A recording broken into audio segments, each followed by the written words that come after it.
Suzuki may be known for the Jimny, the Vitara, or even the Hayabusa, but they do have lesser-known entries in other segments. Recently facelifted just last June 2021, the Suzuki Ciaz GL is the car maker's entry in the subcompact sedan category. In this video, we find out why the Suzuki Ciaz is still a great choice for the city from A to Z. C-T, A to Z, C-A-Z, Ciaz. Get it? Anyway, never mind. Let's do this.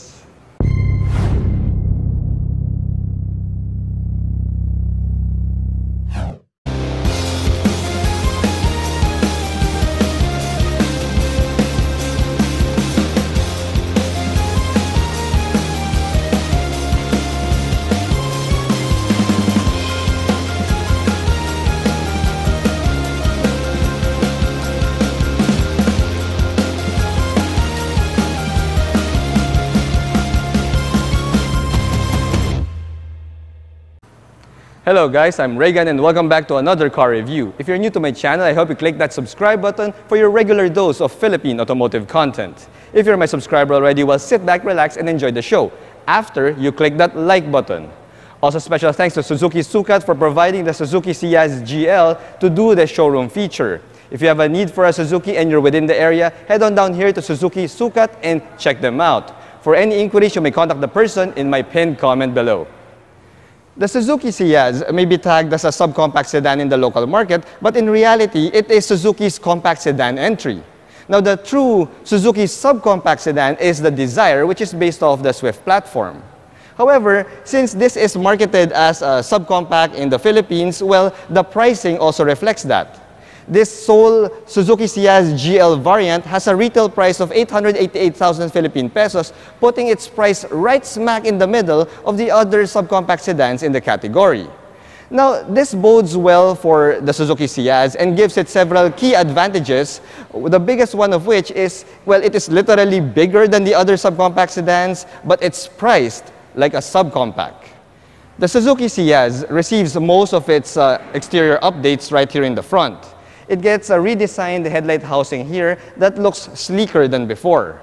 It also has a redesigned front grille that now meets up with the headlight housing for a more fluid look. Now, the front bumper has also received a restyle, and it now resembles the front bumpers of a certain German sedan. However, the lighting duties are still all halogen. We get halogen headlights here in projector-type housing, as well as halogen fog lights. Overall, the updates on the front fascia is a good update. It makes this Ciaz look more beautiful, but I feel that it's still not enough to make this Suzuki Ciaz stand out in the subcompact sedan category.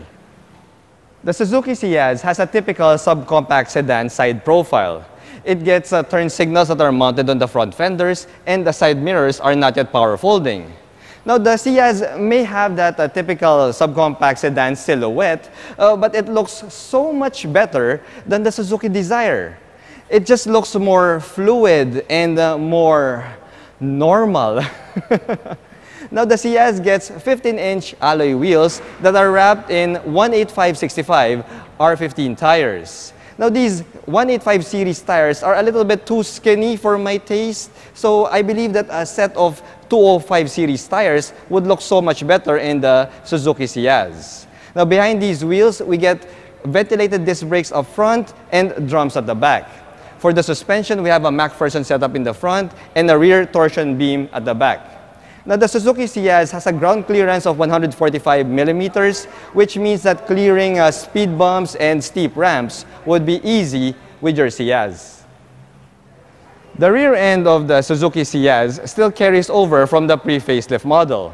We get the same designed rear combination tail lamps here, and also the same cutouts found on the rear bumper that houses some reflectors. Now, when you pop open the trunk, you'll see that the Ciaz can give you 495 liters of cargo capacity, which means it's enough to carry 2 medium-sized luggage and even a smaller hand-carry luggage beside it. Now, the size and the height of this trunk means that you can really carry larger items, but even at 495 liters, it's not really the class leader in the subcompact sedan category. Now, that distinction goes to the Honda City, the all-new Honda City now, which has over 500 liters of boot space. Now, the Suzuki Ciaz also doesn't have a back seat that folds down, so that means transporting longer items might pose a challenge in the Ciaz.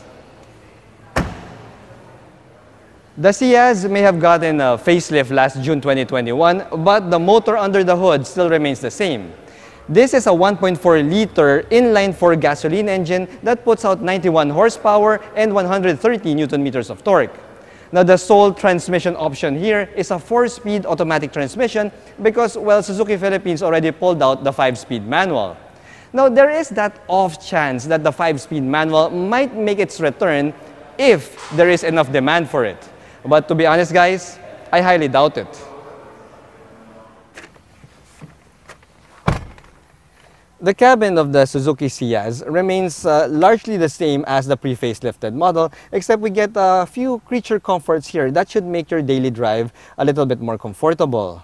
Now, we get fabric seats here, which is expected in the budget subcompact sedan category, but the seats are on the firm side, and it's kind of on the small side as well, because even at just 5'6", I find that the seat itself kind of lacks on the thigh support. It's kind of short in that category, in that area. So yeah, these are clearly budget seats, guys. Now, speaking of budget, when you look at the steering wheel, it's also a budget steering wheel because we get a urethane steering wheel here that only has a single button, the button for the horn.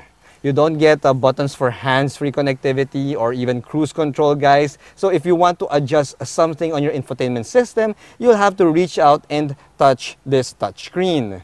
Now, when you go over to your instrument gauge cluster, this has been redesigned for the facelift, so it looks pretty decent, pretty good. It's still an analog gauge cluster, but do take note, guys, we get an engine temperature gauge found right there on the lower left side. We also have a smallish multi-information display right there in the middle. It's also in black and white, but it displays all of your vital vehicle information that you would need. Now, when you go over to the infotainment system, this is another update that they made for the 2021 facelift.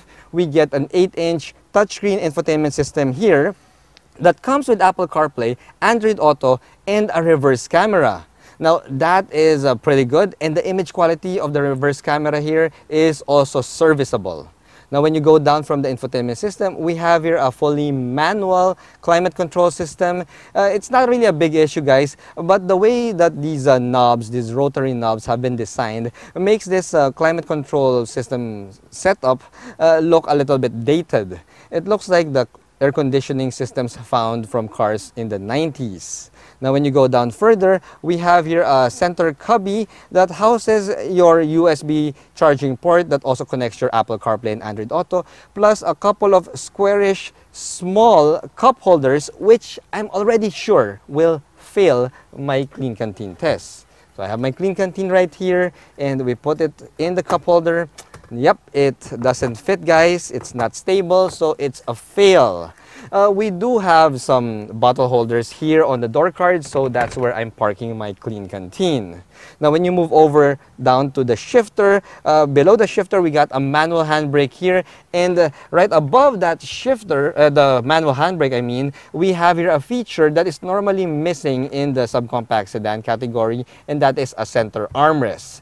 It's good that Suzuki gives the Ciaz a center armrest, and it's even leather wrapped and padded as well.